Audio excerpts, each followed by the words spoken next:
संजय राउत और दंगल हो सकती है, इसलिए देश के प्रमुख 5 हिंदू मंदिरों को मिलिट्री के देखिए, अराजकता फैलेगी, ये फैलाना वो ऑलरेडी शुरू हो चुका है। अब ये नफ़रत का वातावरण का मतलब क्या है, ये हिंसा का वातावरण का मतलब क्या है? दिन दहाड़े आप जो है एक पोल पे बांध के एक अल्पसंख्यक का जान लेते हो मार मार के दिल्ली के अंदर, देश की राजधानी के अंदर। इसका मतलब क्या है?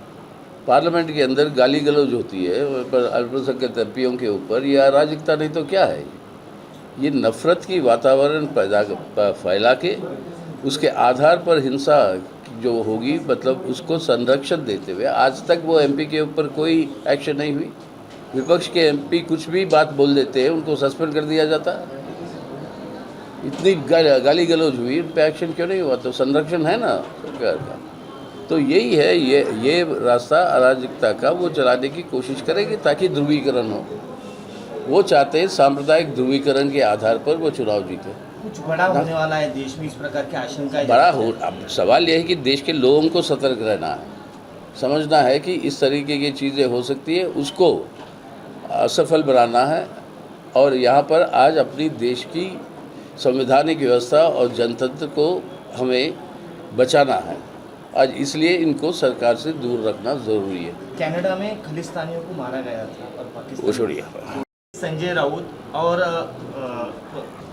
दंगल हो सकती है, इसलिए देश के प्रमुख 5 हिंदू मंदिरों को मिलिट्री के देखिए, अराजकता फैलेगी, ये फैलाना वो ऑलरेडी शुरू हो चुका है। अब ये नफ़रत का वातावरण का मतलब क्या है, ये हिंसा का वातावरण का मतलब क्या है? दिन दहाड़े आप जो है एक पोल पे बांध के एक अल्पसंख्यक का जान लेते हो मार मार के दिल्ली के अंदर, देश की राजधानी के अंदर। इसका मतलब क्या है? पार्लियामेंट के अंदर गाली गलौज होती है पर अल्पसंख्यक एमपीओं के ऊपर। ये अराजकता नहीं तो क्या है? ये नफ़रत की वातावरण फैला के उसके आधार पर हिंसा जो होगी, मतलब उसको संरक्षण देते हुए आज तक वो एमपी के ऊपर कोई एक्शन नहीं हुई। विपक्ष के एमपी कुछ भी बात बोल देते हैं, उनको सस्पेंड कर दिया जाता। इतनी गाली गलौज हुई, उन पर एक्शन क्यों नहीं हुआ? तो संरक्षण है ना सरकार का। तो यही है, ये रास्ता अराजकता का वो चलाने की कोशिश करेगी ताकि ध्रुवीकरण हो। वो चाहते हैं सांप्रदायिक ध्रुवीकरण के आधार पर वो चुनाव जीते। कुछ बड़ा होने वाला है देश में, इस प्रकार की आशंका बड़ा हो। अब सवाल यह है कि देश के लोगों को सतर्क रहना है, समझना है कि इस तरीके की चीज़ें हो सकती है, उसको असफल बनाना है। और यहाँ पर आज अपनी देश की संवैधानिक व्यवस्था और जनतंत्र को हमें बचाना है आज, इसलिए इनको सरकार से दूर रखना ज़रूरी है। कनाडा में खलिस्तानियों को मारा गया था और पाकिस्तान। वो छोड़िए ना भाई, मीडिया का क्यों इंतजार कर रहे हैं? मीडिया का नहीं, आप तक जानकारी कैसे पहुंची? किसान आंदोलन की भी जानकारी पहुंचने का माध्यम आप हो ना, कंट्रोल आपको करें और आपसे कहेंगे ये लाल झंडा और इनकी राजनीति मत दिखाओ। तो जो लोग देखेंगे, जो शामिल होंगे, उनको तो पता है, लेकिन बाकी लोगों तक वो पहुंचते नहीं है। और जिनका कुछ नहीं है वो पहुंचा देते हो आप। अभी जो बोले हैं वो आप दीजिए कल। नहीं, आपने नजदीक है। मेरा सवाल था जी, इंडिया अलायंस आपने बनाई है, बनी है, तो महाराष्ट्र की तरफ से अब देखा जाए तो जो मेन कांग्रेस और राष्ट्रवादी है और ठाकरे गट है, तो दोनों की अनबैलेंस है। फिलहाल में उनका जो कोर्ट मैटर चल रहा है, तो बीजेपी को हराने के लिए महाराष्ट्र में क्या क्या रणनीति लगाई गई है, या फिर वो हासिल कर पाएंगे ये जो पॉलिटिकल व्यू हो रहा है? देखिए, चुनाव में हराने के लिए भाजपा को महाराष्ट्र के अंदर हम चाहते हैं कि, और यही रणनीति लगाई है कि महाराष्ट्र विकास अघाड़ी जो है उसको और विस्तार करें और मजबूत करें। और उसी के लिए बातचीतें चल रही है, चर्चाएं हो रही है। और महाराष्ट्र विकास अघाड़ी के अंदर जो सीट शेयरिंग का जो अरेंजमेंट होगा वो पूरा सिलसिला फाइनल होगा। इंडिया के अंदर जो तय हुआ ये है 3 मुख्य बातें। एक कि अभी ये दशहरा के बाद से, दिवाली से पहले से शुरू करेंगे हमारी जन अभियान, यानी अलग अलग जगहों पर पब्लिक मीटिंग ये होगी अलग अलग इश्यूज़ को हाईलाइट करते हुए। और उसके बाद दिल्ली के अंदर जो उसकी इस सिलसिले का आखिरी होगा, वहाँ पर क्या है ये जो 5-6 मुख्य बातें जो हम जनता के लिए हम उनको प्रॉमिस कर रहे हैं, जैसे अर्बन एम्प्लॉयमेंट गारंटी, जैसे पुराना पेंशन स्कीम, जैसे सब्सिडाइज राइस और फूड ग्रेन्स जो अब बंद कर दिया मोदी साहब ने इस साल में, 3 रुपये किलो चावल, 2 रुपये किलो गेहूँ और 1 रुपये किलो दाल जो मिलता था, अब उसको शुरुआत करेंगे। और इस तरीके से अपने मजदूर के, किसान के, मतलब इन सवालों पे 5-6 मुख्य बातें वो घोषणा होगी। उसके बाद आएंगे ये 5 प्रदेश के चुनाव, और उसके बाद से मतलब जो पूरी की पूरी अभियान पूरे देश भर में वो फैलेगा। लेकिन इस दौरान हर राज्य में, राज्य स्तर पर ये चर्चाएं चलेगी घटक पार्टियों के बीच में कि किस तरीके से सीटों का तालमेल हो, और हर राज्य की परिस्थिति अलग है, अलग अलग परिस्थितियां हैं, और उन परिस्थितियों के आधार पर, ठोस परिस्थितियों के आधार पर ये सीट शेयरिंग का सवाल के ऊपर चर्चाएं होगी।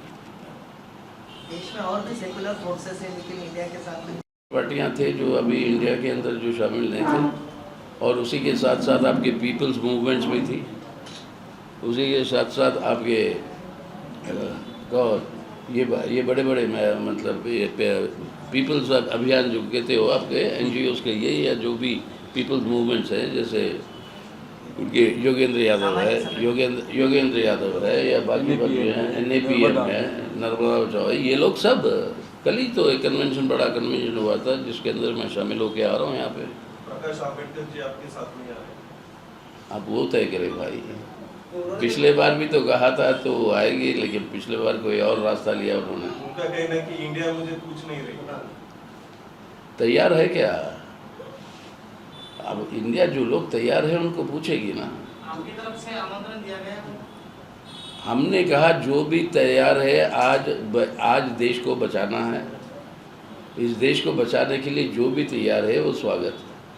2 से 3 बार में प्रस्ताव भेजे थे। किसको? इंडिया कौन है, क्या करे, कौन है भाई?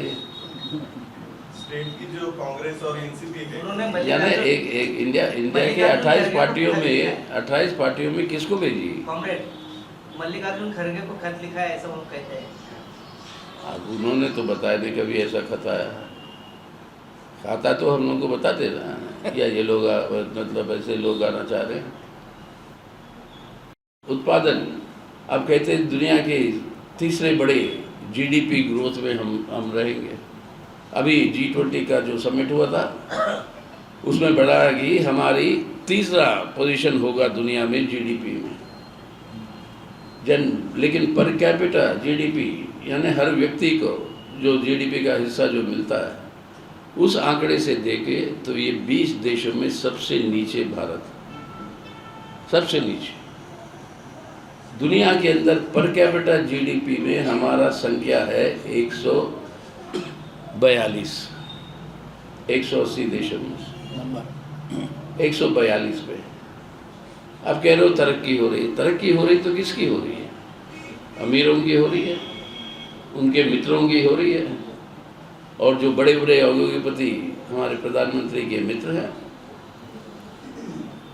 142 पोजीशन, हाँ, और अपने बड़े बड़े जो मित्र है मतलब पूंजीपति, उनकी तरक्की हो रही है ज़रूर।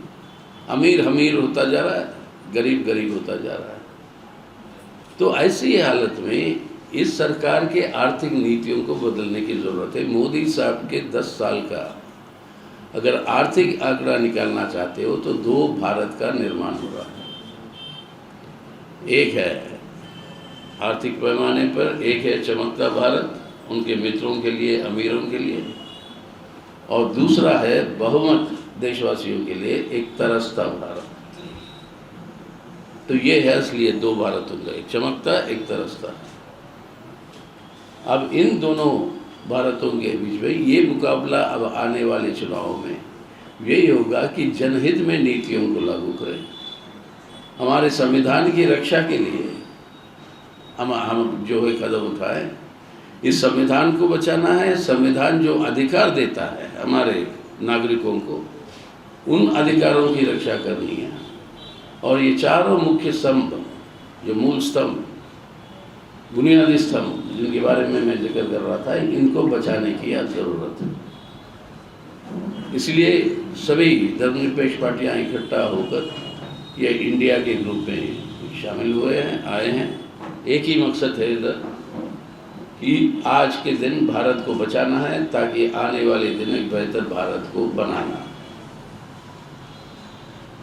वो इसलिए कांग्रेस की तो आपको किस तरह से देखते हैं चीजों को? देखिए, क्या ये वास्तविकता में ये है कुछ मतलब अर्बन नक्सलिज्म वास्तविकता में है, और क्या वो अर्बन नक्सलिज्म कांग्रेस को खींच रही है? ये जो प्राइम मिनिस्टर का परसों का स्टेटमेंट था, उसको आप किस तरह से देखते हैं? भाई ये सब जो ये अर्बन नक्सल कौन है, ये सवाल पूछा गया था पार्लियामेंट में। गृह मंत्रालय की तरफ से जवाब क्या आया पार्लियामेंट में? लिखित रूप में मंत्री ने कहा इस तरीके का टर्म भारत सरकार के पास नहीं है, कोई अर्बन नक्सलिज्म नक्सलाइट नहीं है। ये मोदी साहब की सरकार खुद कहती है। तो ये नारेबाजी जुमलेबाजी के अलावा क्या है बताइए? इस तरीके की बात है। अगर अर्बन नक्सलिज्म कुछ होता तो बताते ना पार्लियामेंट में। सरकार कहती है ऐसा कोई टर्म नहीं है। विपक्ष के दलों का जो एग्रेशन दिखना चाहिए मोदी के खिलाफ, क्या दिखना चाहिए? एग्रेशन दिखना चाहिए मोदी के खिलाफ, तो वामपंथी दलों का नहीं दिख रहा है कैसे? As compare to Congress party. Rahul Gandhi काफी खिलाफ में बोलते हैं मोदी के खिलाफ, मल्लिकार्जुन खड़गे बोलते हैं, लेकिन वामपंथी दल के नेता हम भी बोलते हैं भाई। अब हमारे ऊपर शिकायत यही, हम ही ज़्यादा बोलते हैं। हाँ, मोदी साहब के खिलाफ और सांप्रदायिकता की राजनीति के खिलाफ शिकायत तो हम पे उल्टा है। बोलते हम ही ज़्यादा उनके खिलाफ, लेकिन इसके अंदर कोई कम और ज़्यादा की बात नहीं है। वो है नेता जिसके बारे में थोड़ी बहुत जगह आपको देने के लिए कहा गया तो आपके मालिक लोग दे रहे हैं। और हमारे बारे में कहा जाता है कि इनको जगह ही मत दो, तो आप देते नहीं हो। और फिर सवाल ऐसे पूछते हो कि आप एग्रेसिव नहीं हो। और हम जो अगर इक्वल प्लेइंग फील्ड दो तो तब देखोगे हमारी आवाज़ सबसे बुलंद है। और हम जो पहले बोल एक अवकाश नहीं मिल पा रहा है जो केंद्र के लिए करने की आवश्यकता है, वो इंडिया करेगी। देखिए, उसके अंदर कई सारी समस्याएं हैं। जिस तरीके से चुनाव की प्रणाली हो रही है आज, अभी ये G20 हुआ, सिर्फ दिल्ली में खर्चा किया इन्होंने 4100 करोड़ रुपए विश्व गुरु के नाम से। ये सब सरकारी पैसा है ना, आपका और हमारा। प्रचार तो चुनावी हुआ ना उनका। अब इसका सामना कौन सी विपक्षी पार्टी करेगी? कर सकती है। सरकार को इस्तेमाल करो अपने प्रचार के लिए। और आज से या कल से फिर नया इलेक्ट्रल बॉन्ड्स का इंस्टॉलमेंट खुल रहा है। हर इलेक्ट्रल बॉन्ड्स के अंदर कम से कम 10,000 करोड़ रुपए की आमदनी होती है भाजपा की। जाता कहाँ है सब पैसा? अब प्रचार में अगर वो उतारते तो एक लेवल प्लेइंग फील्ड कोई बचा नहीं है चुनाव। इसलिए उसको लेवल प्लेइंग फील्ड बनाने के लिए जनता को ही उठना होगा और कोई रास्ता नहीं है। भाजपा और भाजपा के मित्र पक्ष इंडिया के ऊपर ऐसा आरोप करते हैं कि इंडिया में अभी तक कोई नेता एक चेहरा फिक्स नहीं हुआ है। अब फिक्स हुआ है या फिक्स हो रहा होने वाला है? आप जब वोट डालते हो किसको डालते हो? कोई एक चेहरा जैसा चेहरा आपके क्या कैंडिडेट को नहीं डालते हो? लेकिन देश के नहीं, आप चुनते किसको? MP को ना। चेहरा को चुनते हो क्या? MP को चुनते हो ना। और जिसके पास ज़्यादा MP होता है वो चुनता है ना अपना नेता, जो सरकार बनाता है। तो अभी से छलांग क्यों मार रहे हो? वहाँ तक उस स्टेज तक जाना है आपको। यही बात बोले थे वाजपेयी का क्या है मुकाबला 2004 में, आया कि नहीं? डॉक्टर मनमोहन सिंह 10 साल बने कि नहीं प्रधानमंत्री? जनता देगा वो चेहरा। आप फिक्र मत करिए, आप चिंता मत करिए, आप तय करिए आप किधर डालोगे अपना वोट, आपके क्षेत्र में किसको आप जितवाओगे। यानी किसके एमपी ज्यादा होंगे वही चेहरा होगा। हाँ, और क्या। कुणाला विचारायचं अजून? Okay, thank you. शेवटचं कुणाला? हां. देश में विविध राज्यों में आरक्षण को लेकर विविध जाति मांगे कर रही है, मगर ये जो हाँ, पद में ये मुद्दा खत्म कर सकती है, मगर केंद्र सरकार ऐसा कर नहीं रही, ऐसे विपक्षियों का मानना है। आपको क्या लगता है? हमें ये लगता है कि आज के दिन एक जाति जनगणना ज़रूरी है। हम चाहते हैं कि एक कास्ट सेंसस हो। हमने सरकार को भी लिखा, हमारे एमपीज भी उठाए, कई सारे पार्टीज के एमपी उठाए, कास्ट सेंसस करवाओ, उसके आधार पर तय करेंगे क्या है। असलियत तो मालूम करें पहले आप। 1931 में लास्ट कास्ट सेंसस हुआ था, 100 साल होने को आ रहे हैं, इसके बाद कोई कास्ट सेंसस हुआ नहीं। अब यह कास्ट सेंसस करवाइए आप, और यही मांग है कई सारी पार्टियों का। अब वो नहीं मान रहे क्योंकि वो नहीं चाहते हैं। अगर आपको मनोवाद के आधार पर समाज को चलाना है तो कास्ट सेंसस करवाना तो मुश्किल होगी ना आपके सिद्धांत और विचारधारा के लिए। ये पूरा का पूरा हमारी समाज को चलाना चाहते हैं वो मनोवाद के उसूलों के आधार पर, तब कास्ट सेंसस करवाने में झिझक रहे हैं वो। लेकिन हमारे देश के लोगों की तरक्की के लिए अगर चाहिए तो वो कास्ट सेंसस करना ज़रूरी है। हमारी पार्टी चाहती है कि कास्ट सेंसस हो। ठीक है, थँक्यू. आपण आलात.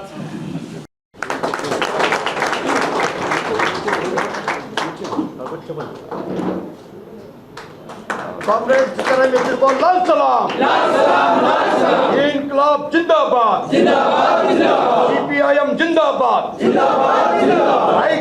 Right path CPIM right path, इनकलाब जिंदाबाद. मी कॉम्रेड भगवान भोजने यांना विनंती करतो की त्यांनी राज्य सेक्रेटरी कॉम्रेड उदय देगा इंडिया। और इससे जो है हम लोगों के बीच में जा रहे हैं, ये सभी अभियान जिसके अंदर लगे हुए हैं, बड़े बड़े संघर्षे हो रहे हैं अलग अलग तबकों की। आज भी आप देख रहे होंगे कई सारे प्रांतों में अपने देश में अपने आंगनवाड़ी आशा के जो हमारे बहनें हैं वो एक बहुत ही बड़े संघर्ष में के अंदर के बीच में है। आज हर तबका जो हमारे देश के अंदर मेहनत कर जनता का है वो संघर्षों के रास्ते पे, लेकिन उनकी बात कोई सुनने वाला नहीं। लेकिन आज सुनाना होगा तो चुनाव में ये बदलाव लाने की ज़रूरत है, और उसके लिए हमारी पूरी की पूरी कोशिश है। मार्क्सवादी कम्युनिस्ट पार्टी पूरी लगी हुई है कि आज भारत को जोड़ना है, इंडिया को जिताना है। ये है हमारा लक्ष्य आज, और उस हिसाब से हमारी पार्टी और बाकी सभी सेकुलर लोगों को, सभी सेकुलर पार्टीज को, लोगों को जो है अपील कर रहा है। तो संक्षिप्त में ये है मेरी बात। सवालें जो अगर है आपके पास तो। एबीपी माझा, उघडा डोळे बघा नीट.